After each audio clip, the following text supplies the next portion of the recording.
بسم اللہ الرحمن الرحیم۔ السلام علیکم۔ ابرار رشید آپ کی خدمت میں حاضر ہے۔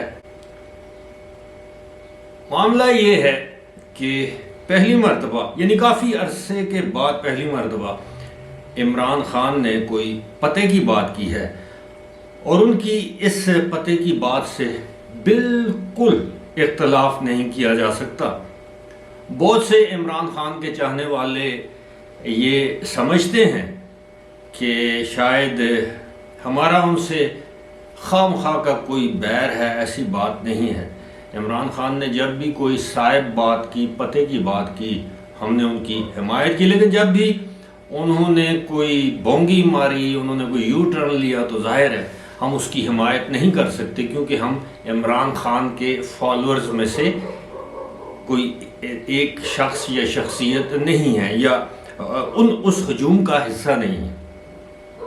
لیکن اس سے پہلے یہ جو پتے کی بات ہے، اس پتے کی بات پر آنے سے پہلے آپ کو یہ بتاتے چلیں کہ ایک طویل عرصہ، تقریباً 10 سال یا 9 سال کا عرصہ لگا عمران خان کو پاکستان میں ان کا امیج بلڈنگ کے لیے۔ ویسے تو یہ پروجیکٹ عمران خان لیبارٹری میں تیار تو کافی عرصے سے ہو رہا تھا، لیکن اس کو پذیرائی نہیں مل رہی تھی۔ لیکن پبلک میں اس کو پذیرائی کیسے دلوائی گئی، میں آپ کو ایک چھوٹا سا واقعہ سناتا ہوں۔ میرے اپنے بچے جو کہ ایک فوجی اسکول میں پڑھتے تھے، اور وہ گھر آ کر اکثر مجھے کہتے تھے کہ ہماری فلاں ٹیچر جو ہے وہ اکثر ہمیں یہ کہتی ہے کہ پاکستان کے یہ جو سیاستدان ہیں نا، نواز شریف اور بے نظیر اور آصف زرداری، یہ سب کرپٹ ہیں، جتنے بھی سیاستدان ہیں کرپٹ ہیں۔ قائد اعظم کے بعد جتنے بھی سیاستدان آئے وہ سب کے سب کرپٹ تھے۔ اب جو ہے ایک شخص جو عمران خان جو ہیں، یہ واحد انسان ہیں جو کہ کرپٹ بھی نہیں ہیں اور بڑے آنیسٹ ہیں، اور ان سے پاکستان کی بڑی امیدیں ہیں۔ تو آپ یہ ذہن میں رکھیے گا کہ یہی شخص ہے جو قائد اعظم کے بعد پاکستان کو بچا سکتا ہے۔ یہ اسکول کے بچوں کو آرمی اسکولوں میں تربیت دی جا رہی تھی۔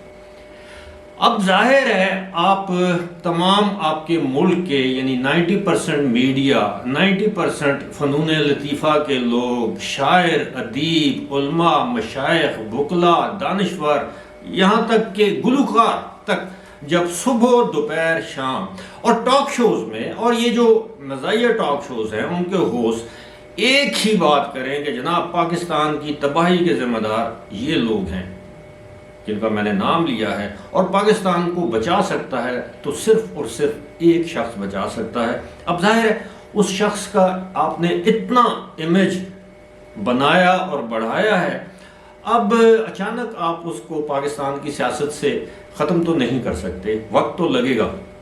خیر، ہمارا کام کسی کی سیاست کو ختم کرنا نہیں ہے، یہ لوگوں کا کام ہے، عوام کا کام ہے۔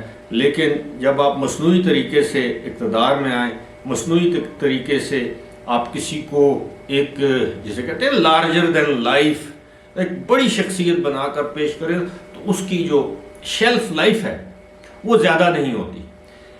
تو عمران خان نے بات کی ہے ایک انٹرویو کے دوران۔ سب سے پہلے تو انہوں نے ایک بہت بڑا یو ٹرن لیا، انہوں نے پہلی مرتبہ نہیں بلکہ اس سے پہلے بھی وہ کہہ چکے ہیں، لیکن انہوں نے وہ ایبسولوٹلی ناٹ والے بیانیوں کو دفن کر دیا۔ اب ہم لوگ حیران ہوتے ہیں کہ وہ لوگ جنہوں نے بڑے بڑے پوسٹر لگا کے گاڑیوں پر لگا رکھے تھے کہ ایبسولوٹلی ناٹ، اب وہ کیا کریں گے؟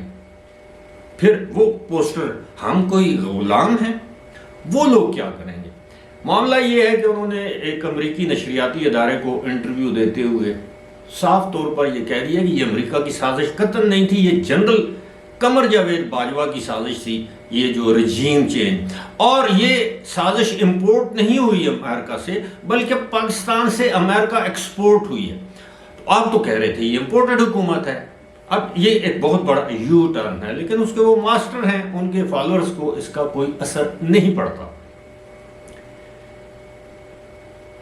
خیر، اب معاملہ کیا ہے؟ معاملہ یہ ہے کہ عمران خان کی جو پتے کی بات ہے، جس پر ان کی تعریف کرنی چاہیے، وہ یہ ہے، لیکن یہ بھی ایک افسوسناک حقیقت ہے کہ اس میں بھی آدھا سچ۔ عمران خان نے یہ کہا ہے کہ پاکستان میں ایسا نظام حکومت نہیں چل سکتا کہ جس میں اختیار کسی اور کے پاس ہو اور ذمہ داری کسی اور کے پاس ہو۔ اب انہوں نے یہ مثال دی ہے کہ جناب جتنے اچھے کام تھے اس کا کریڈٹ جنرل قمر جاوید باجوہ لے جاتے تھے، اور جتنے برے کام تھے، ناپسندیدہ یا ان پاپولر جو کام تھے، اس کا جو الزام جو ہے وہ عمران خان کو دے دیا جاتا۔ انہوں نے یہ بھی کہا کہ وہ ایک بے اختیار وزیر اعظم تھے۔ ماضی میں یعنی اقتدار میں آنے سے پہلے وہ متعدد مرتبہ یہ کہہ چکے تھے کہ میں اگر وزیر اعظم بنا اور مجھے کام نہ کرنے دیا جائے، یا تو میں آرمی چیف کو سیک کر دوں گا یا میں خود گھر چلا جاؤں گا۔ انہوں نے دونوں کام نہیں کیے۔ اب لڑائی کے بعد جو موقع یاد آئے وہ آپ سمجھتے ہیں کہاں مارنا چاہیے، اور دوسرا یہ ہے کہ وہ سانپ نکل گیا اور آپ لکیر پیٹ رہے ہیں۔ اب انہوں نے یہ جو بات کی ہے یہ پتے کی بات ہے کہ بالکل اس پر آپ موجودہ حکومت سے بیٹھے، تمام سیاستدان بیٹھیں اور اس ایک بات نقطے پر اتفاق کر لیں کہ جناب آئندہ جس کی حکومت بنے، ہم نے کسی آرمی چیف کی بات نہیں ماننی، بلکہ آرمی چیف کو مجبور کریں گے کہ وہ حکومت وقت کی بات مانے۔ آپ نے یہ بھی کہا کہ جناب جنرل باجوہ کے خلاف آئین کے آرٹیکل 6 کے تحت کارروائی کرنی ہونی چاہیے، لیکن یہ ان کا اپنا ادارہ یعنی فوج کرے۔ ٹھیک ہے جناب، وہ اس لیے کہ جنرل باجوہ نے ان کی حکومت کو ختم کیا، اور جنرل باجوہ کا استدلال یہ ہے کہ میں نے حکومت نہ ختم کی، نہ مطلب ختم کی سے مراد یہ ہے کہ حکومت اگر ختم ہو رہی تھی تو میں نے اس کو بچایا نہیں۔ لیکن یہ بات بھی سب جانتے ہیں کہ جنرل باجوہ ہی وہ شخص تھے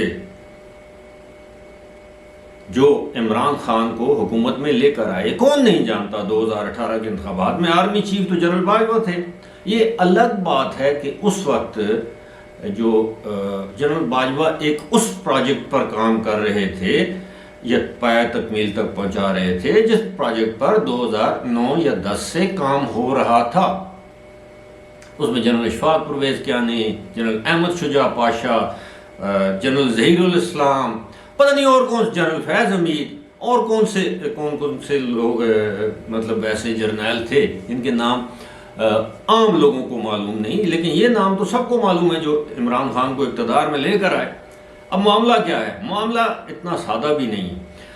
اچھا، آپ کو اقتدار میں فوج لائے دوسروں کو ہٹا کر، پھر تو فوج بہت اچھا کام کر رہی ہے، لیکن آپ کو اقتدار سے فوج الگ نہ کرے لیکن اپوزیشن آپ کو الگ کرے اور فوج آپ کو نہ بچائے، تو یہ فوج کا بہت بڑا برا اقدام ہے۔